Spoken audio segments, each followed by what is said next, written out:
Hello दोस्तों, आज हम एक बहुत ही बेसिक लेकिन बेहद जरूरी सवाल के बारे में बात करेंगे। ये सवाल हर उस महिला के मन में आता है जिसने कभी ना कभी प्रेगनेंसी टेस्ट किट का इस्तेमाल किया है, चाहे वे पहली बार कर रही हैं या 10वीं बार कर रही हैं। सवाल ये है कि प्रेगनेंसी टेस्ट किट में सी या टी का क्या मतलब होता है। किट पर दो अक्षर होते हैं, सी और टी, और दो जगह होती हैं जहां लाइन बन सकती है या नहीं बन सकती। बहुत सी महिलाएं इन अक्षरों को देखकर कंफ्यूज हो जाती हैं, खासकर अगर पहली बार टेस्ट कर रही हो या अगर कोई असामान्य रिजल्ट आए। तो चलिए आज हम इसे बिल्कुल साफ, सटीक और विस्तार से समझेंगे। आप इस वीडियो को अंत तक देखिए, फिर आपको कभी भी सी और टी को लेकर कोई कंफ्यूजन नहीं होगी। आप बिना किसी हिचकिचाहट के अपना टेस्ट खुद कर सकेंगी और रिजल्ट सही से पढ़ सकेंगी। सबसे पहली और सबसे बुनियादी बात, सी का मतलब होता है कंट्रोल लाइन और टी का मतलब होता है टेस्ट लाइन। ये दोनों लाइनें आपको प्रेगनेंसी टेस्ट किट की रिजल्ट विंडो के अंदर दिखती हैं। ज्यादातर किट में ये दोनों लाइनें एक दूसरे के बगल में या फिर एक के ऊपर एक होती हैं। अब इन दोनों लाइनों के अलग अलग मायने हैं। चलिए पहले सी यानी कि कंट्रोल लाइन के बारे में समझते हैं। कंट्रोल लाइन का काम ये बताना है कि आपने टेस्ट सही तरीके से किया है या नहीं, यानी कि ये चेक करती है कि किट ठीक से काम कर रही है या नहीं, क्या आपने पर्याप्त मात्रा में पेशाब डाला है, क्या किट एक्सपायर तो नहीं हुई है, क्या टेस्ट सही ढंग से हुआ है। कंट्रोल लाइन का किट में होना बहुत जरूरी है। अगर आपने टेस्ट किया और कंट्रोल लाइन नहीं बनी है तो इसका मतलब है कि टेस्ट फेल हो गया है, चाहे टेस्ट लाइन पर कुछ भी बना हो। कंट्रोल लाइन का हमेशा बनना अनिवार्य होता है। ये लाइन हर बार बननी चाहिए, चाहे आप प्रेग्नेंट हो या ना हो। अगर सी वाली लाइन की जगह पर कोई लाइन नहीं बनी है तो आपका रिजल्ट अमान्य है और आपको नई टेस्ट किट से दोबारा टेस्ट करना होगा।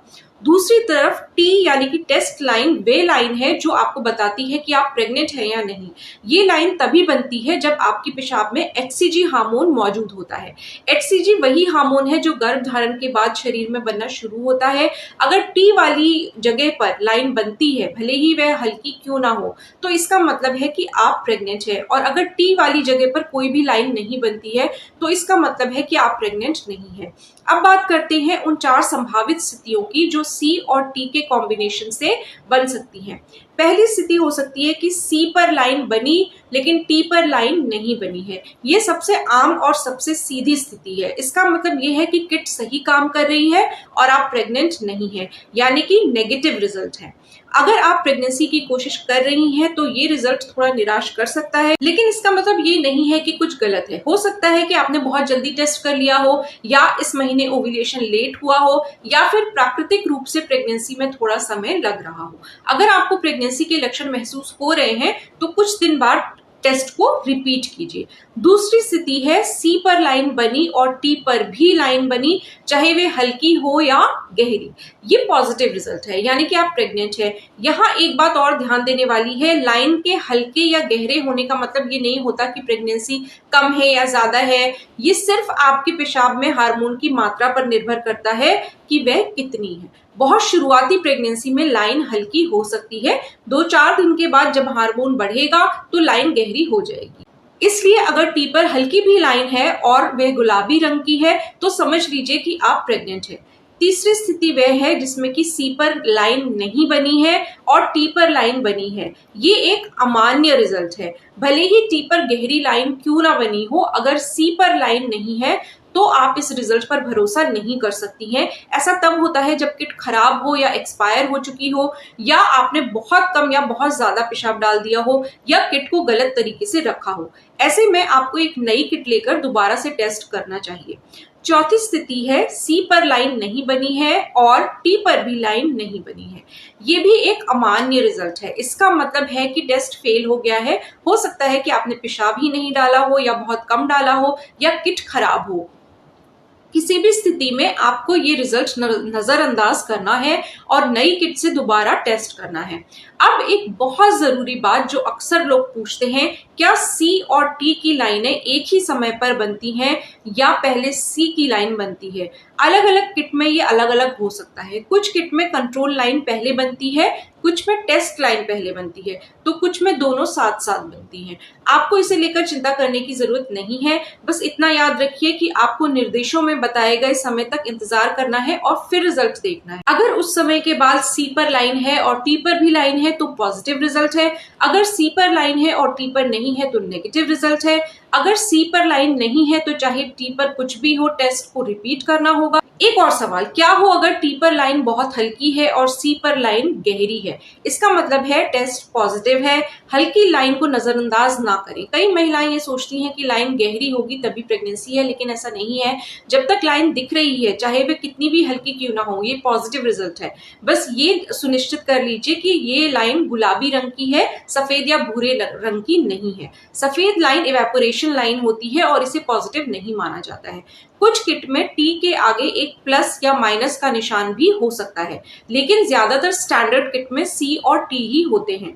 अगर आप डिजिटल किट का इस्तेमाल कर रही हैं तो उसमें सी और टी की लाइन नहीं होती है, बल्कि एक स्क्रीन होता है जिस पर सीधे शब्द लिखे आते हैं, प्रेग्नेंट या नॉन प्रेग्नेंट। लेकिन अगर सामान्य किट की बात करें तो सी और टी को समझना बहुत जरूरी है। अब बात करते हैं कि टेस्ट करते समय किन गलतियों से बचना चाहिए ताकि सी और टी सही से बने। सबसे पहली गलती होती है टेस्ट को सही समय पर ना पढ़ना। बहुत सी महिलाएं किट पर पेशाब डालने के तुरंत बाद ही देखने लगती हैं और जब लाइन नहीं दिखती है तो घबरा जाती हैं। या फिर कुछ महिलाएं देर से देखती हैं और इवेपोरेशन लाइन को देखकर कंफ्यूज हो जाती हैं। हमेशा पैकेट पर लिखा हुआ समय देखें। आमतौर पर यह 3 से 5 मिनट का होगा। इसी समय के अंदर रिजल्ट को पढ़ना होता है। दूसरी गलती है गलत समय पर टेस्ट करना। सबसे अच्छा समय सुबह के पहले पेशाब का होता है, क्योंकि उसमें हार्मोन की मात्रा सबसे अधिक होती है। अगर आप दिन में टेस्ट कर रही हैं तो कम से कम 4 घंटे पेशाब ना करें ताकि पेशाब गाढ़ा रहे। तीसरी गलती यह है कि किट को गंदी जगह पर या सीधे धूप में रखना। किट को साफ, सपाट और सूखी जगह पर रखें। चौथी गलती यह है कि एक्सपायर हो चुकी किट को इस्तेमाल करना। हमेशा एक्सपायरी डेट चेक करें। पांचवी गलती है किट को पेशाब में बहुत देर तक डुबो कर रखना या बहुत कम डुबोना। हर किट के साथ निर्देश होते हैं कि कितनी देर के लिए और कितनी गहराई तक डुबोना है, उसे भी ध्यान से पढ़िए। एक और बहुत जरूरी बात है कि अगर आपने टेस्ट किया और सी पर लाइन तो बनी लेकिन टी पर बिल्कुल साफ और चमकदार सफेद रेखा दिखी है तो ये नेगेटिव है। लेकिन अगर उस सफेद रेखा में हल्का सा भी गुलाबी रंग है तो ये पॉजिटिव रिजल्ट है। कभी कभी महिलाएं बहुत ध्यान से देखती हैं और उन्हें ऐसा लगता है कि शायद बहुत हल्का सा रंग है। ऐसे में आप 2 तरीके अपना सकती हैं। एक तो किट को अच्छी रोशनी में किसी सफेद कागज पर रखकर देखें। दूसरा तरीका है कि आप 48 घंटे के बाद यानी कि 2 दिन के बाद टेस्ट को रिपीट करें, यानी कि दोबारा से टेस्ट करें। अगर आप प्रेग्नेंट हैं तो 2 दिन बाद हार्मोन बढ़ चुका होगा और लाइन साफ दिखाई देगी। अगर आप प्रेग्नेंट नहीं हैं तो दोबारा भी टी पर कोई लाइन नहीं बनेगी। कई महिलाएं पूछती हैं कि क्या ओव्यूलेशन टेस्ट किट और प्रेगनेंसी टेस्ट किट में सी और टी का मतलब एक जैसा होता है? जी हाँ, काफी हद तक एक जैसा ही होता है। ओव्यूलेशन टेस्ट किट में भी सी कंट्रोल लाइन होती है जो बताती है कि किट सही काम कर रही है, और टी टेस्ट लाइन होती है जो एलएच हार्मोन को मापती है। लेकिन प्रेगनेंसी टेस्ट किट में टी का बनना एचसीजी हार्मोन को दिखाता है, जबकि ओव्यूलेशन टेस्ट किट में टी का बनना एलएच हार्मोन को दिखाता है। बाकी फॉर्मेट एक जैसा ही होता है। देखने का तरीका अलग अलग जरूर होता है प्रेगनेंसी टेस्ट किट में और ओव्यूलेशन टेस्ट किट में। इसके बारे में हम किसी और वीडियो में बात कर सकते हैं। तो दोस्तों, संक्षेप में सी का मतलब कंट्रोल लाइन, ये हर सही टेस्ट में बननी चाहिए। टी का मतलब है टेस्ट लाइन, ये प्रेगनेंसी होने पर बनती है, और अगर सी और टी दोनों बने तो प्रेग्नेंट है। अगर सिर्फ सी बने तो प्रेग्नेंट नहीं है। अगर सी ना बने तो टेस्ट दोबारा करें। ये बहुत आसान फॉर्मूला है, इसे याद रखिए और बिना किसी डर के अपना टेस्ट कीजिए। ये जानकारी केवल आपको जागरूक करने के लिए है। अगर कभी कोई भी संदेह हो तो डॉक्टर से संपर्क करना सबसे अच्छा है। वीडियो देखने के लिए बहुत बहुत धन्यवाद। अपना और अपनी सेहत का ख्याल रखें। नमस्कार।